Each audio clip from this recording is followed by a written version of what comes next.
Good day to all science students. In this video lesson, we are going to discuss the quarter 3 week 4 of science 8 conditions for storm. For first day, intertropical convergence zone or the ITCZ and storm. For objectives, define the intertropical convergence zone ITCZ and explain how it influences weather patterns in the Philippines. Value the importance of monitoring weather system like ITCZ and to prepare for natural hazards, and describe the process of how the ITCZ contributes to storm formation in the country's rainy season. Okay, for our motivational activity, we have real or fake. Write real if the statement is correct and fake if it is incorrect.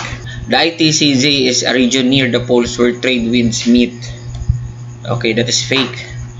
The ITCZ is also known as the belt of low pressure. Okay, that's real. The convergence of trade winds in the ITCZ causes air to sink and dry out. Okay, fake. The Philippines experiences frequent rainfall when the ITCZ passes over it. Okay, that's real.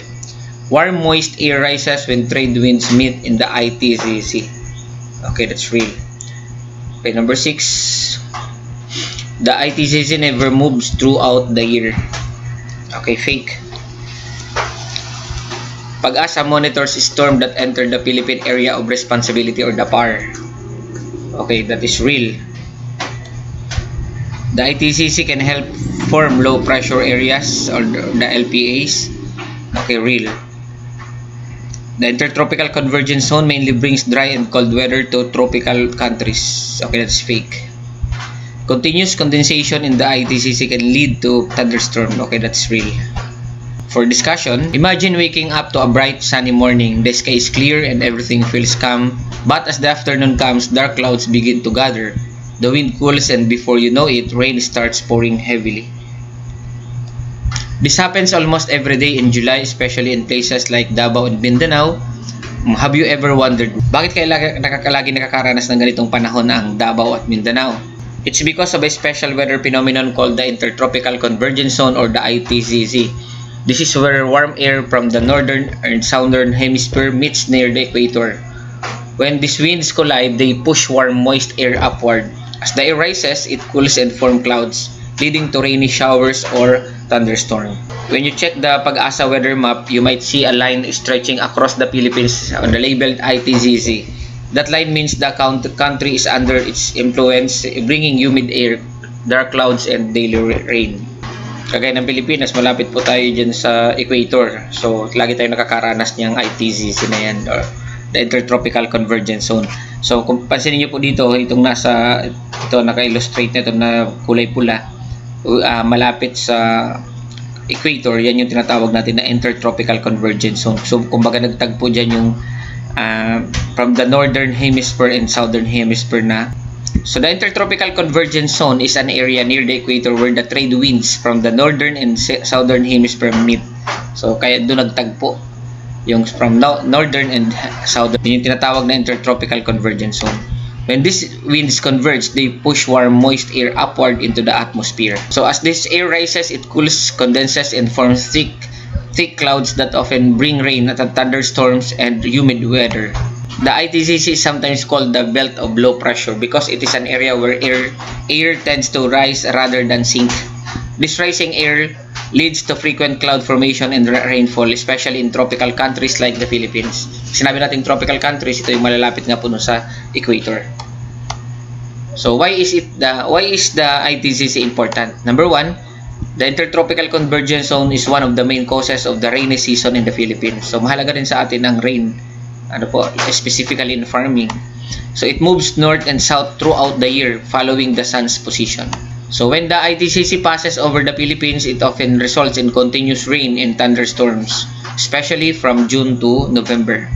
It affects temperature, humidity, and precipitation patterns, influencing agricultural activities and weather forecasts. So how the ITCZ forms storms? Paano ba siya nakakabuo ng storms or ng bagyo? So, trade winds converge. Winds from the northern and southern hemisphere meet near the equator. Yung tinatawag na trade wind. So, warm, moist air rises. The meeting point forces air to move upward because of heat. So air cools and condenses. Rising warm air cools and forms water droplets, creating thick clouds. Continuous condensation releases heat energy, strengthening air movement and resulting in storms or heavy rainfall. The ITCC can also trigger the formation of low pressure areas or the LPAs. Bago po nagiging bagyo, nagiging muna siyang low pressure area kapag mabagal pa yung rotational speed niya, which may intensify into tropical storm or typhoons when other conditions are favorable. Coordinate of the Philippine Area of Responsibility or the PAR.